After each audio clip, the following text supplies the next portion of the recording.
¿Cómo lo haces para poder asumir todo este trabajo? Vale, vamos a probar un primer año la formación a profesorado, aprendemos y entonces luego ya comercializamos esto. Y si tú quieres tener, ¿no?, un equipo de personas proactivas y motivadas, pues esto también lo tienes que ir inculcando, ¿no?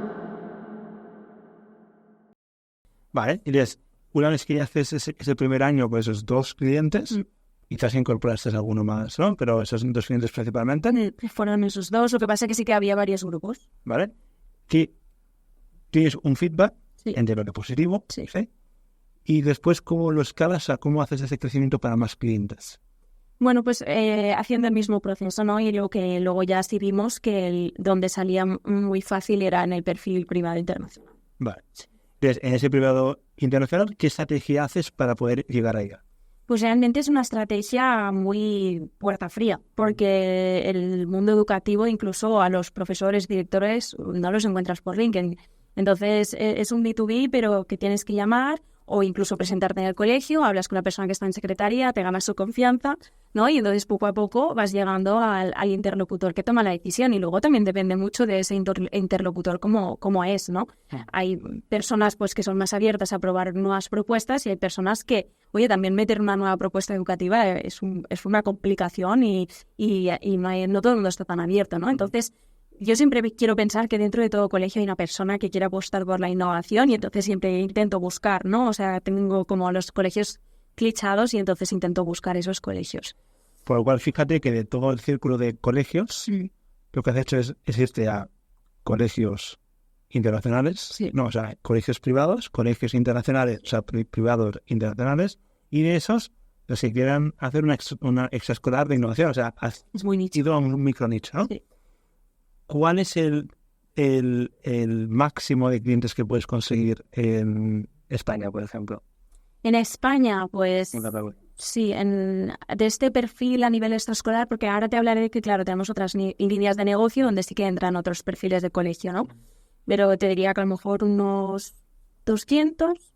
200, 600, que son tan solo de esas, ¿no? ¿Y cuánto te suele pagar un colegio al año, más o menos? Al año, por la extraescolar, ¿eh? Pues, claro, es que depende el tema. Claro, dependerá. Si tenemos un grupo con 6 niños, cambia totalmente si tenemos un grupo con 12, ¿no? La facturación. Para funcionar, o sea, realmente te haces un partnership con el colegio, ¿no? Sí. Sí, pero vamos a poner entre 1.000 y 2.000 euros al mes por colegio. Y luego hay colegios que son grupos de colegios.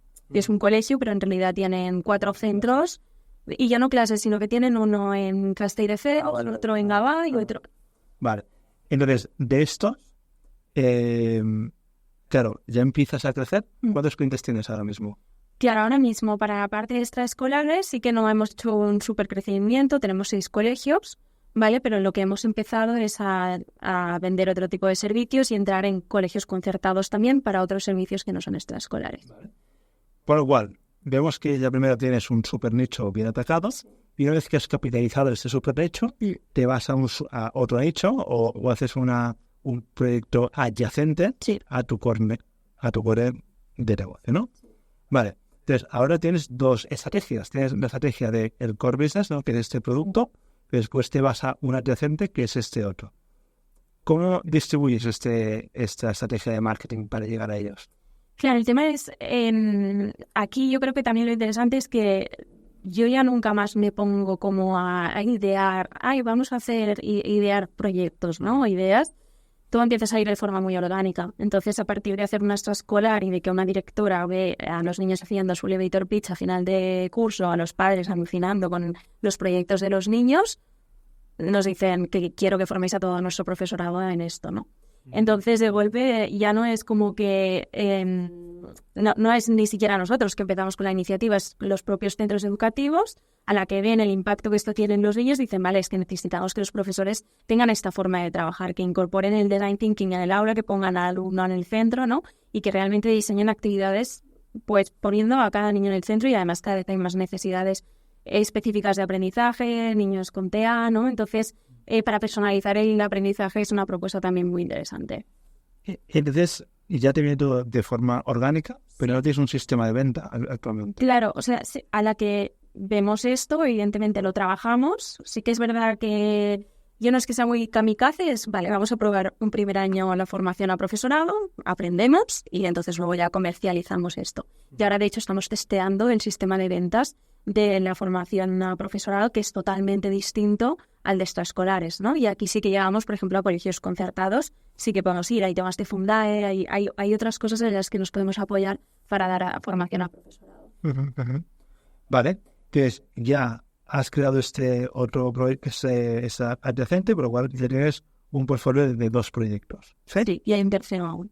Y ahora hay otro tercero que vais a sacar, ¿o no? No, que en lo mismo, ¿no? Al final hay también muchos colegios que dicen, vale, no podemos trabajar esto en la parte extraescolar, ¿no? O nuestras familias no nos sale un proyecto en la parte extraescolar, pero lo vamos a hacer en la parte curricular, ¿no? Y entonces, por ejemplo, hay también muchos concursos, por ejemplo, de Educasha, que dan 5.000 euros a colegios para hacer proyectos innovadores. Entonces ahí les diseñamos un proyecto como a medida, ¿no? Sí. Entonces, por ejemplo, hemos hecho un proyecto en Vilanova y la Geltrú con 120 alumnos de sexto de primaria y de tercero de la ESO, donde han estado durante un trimestre 20 horas implantando el Design Thinking y haciendo proyectos de emprendimiento para la ciudad que acaban presentando al alcalde como propuestas de innovación, ¿no? Entonces ese es otro modelo. También trabajamos proyectos educativos en la parte curricular, nos metemos dentro de las asignaturas de emprendimiento o de proyectos. Y el otro día estabas con el rey y con la reina. ¿Cómo has llegado a eso? Bueno, porque otro tema que hemos hecho, ¿no? Ha sido el tema de movernos por aceleradoras, donde te ponen en contacto con mentores, ¿no? Es una del valor que te aporta, y luego también donde te dan visibilidad. Entonces, formamos parte de Fundación Princesa de Girona, que Generación Propósito, y fuimos uno de los 5 proyectos acelerados con ellos, de 100 personas de 5 jóvenes que se presentaron. Y entonces, bueno, pues así acabé con él, porque fuimos uno de los finalistas y les pudimos explicar el proyecto. Y también con UNICEF, ¿no? Y con UNICEF también. También, como ¿no? Pero igual te apalancas en otras organizaciones para también poder crecer y tener este branding. Sí. Vale.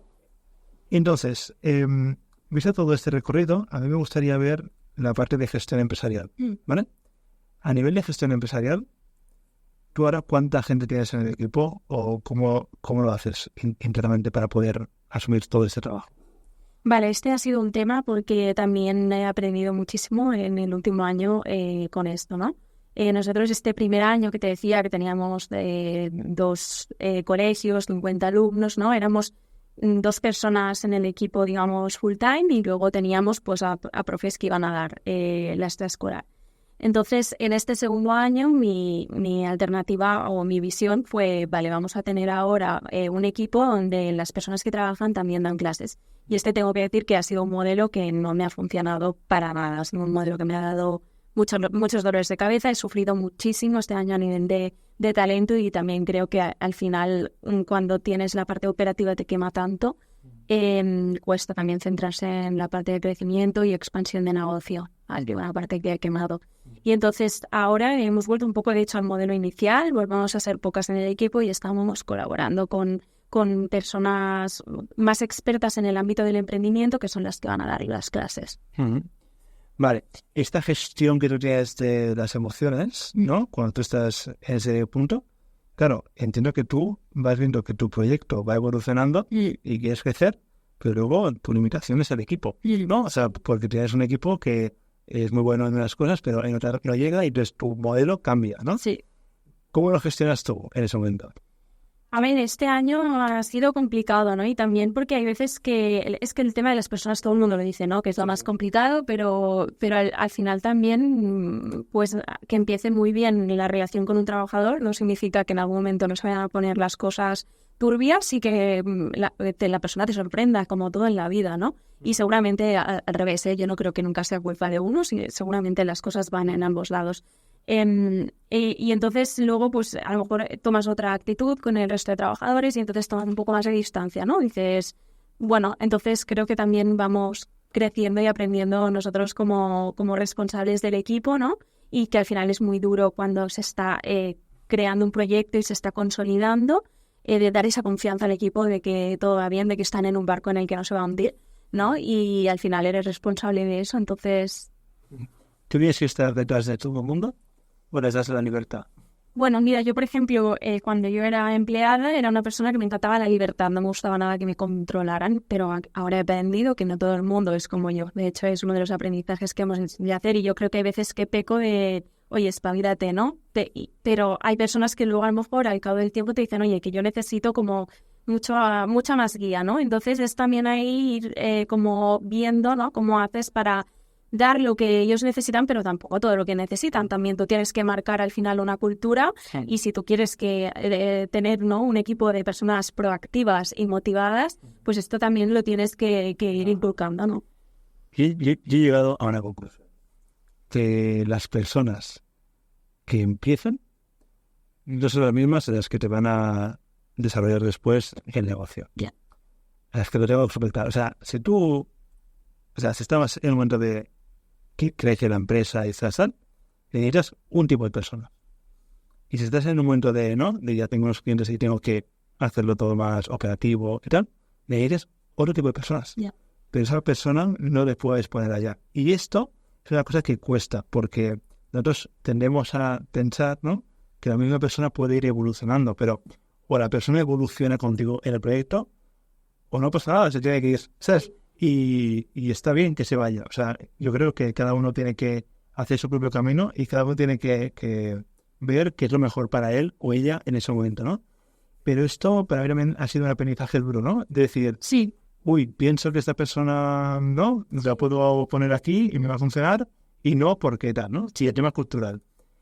En mi empresa, por ejemplo, tenemos muy marcado el tema de tú mismo, tú te espabilas, tú lo haces, porque yo soy así también.